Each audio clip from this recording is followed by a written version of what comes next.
शान्ताकारं भुजगशयनं पद्मनाभं सुरेशं विश्वाधारं गगनसदृशं मेघवर्णं शुभांगम् लक्ष्मीकान्तं कमलनयनं योगिधृध्यानगम्यं वन्दे विष्णुं भवभयहरं सर्वलोकैकनाथम् मेघश्यामं पीतकौशेयवासं श्रीवत्साङ्कं कौस्तुभोद्भासिताङ्गम् पुण्योपेतं पुण्डरीकायताक्षं विष्णुं वन्दे सर्वलोकैकनाथम् नमः समस्तभूतानामादिभूताय भूभृते अनेकरूपरूपाय विष्णवे प्रभविष्णवे सशङ्खचक्रं सकिरीटकुण्डलं सपीतवस्त्रं सरसीरुहेक्षणं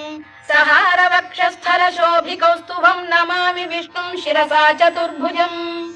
छायायां पारिजातस्य हेमसिंहासनोपरि आसीत्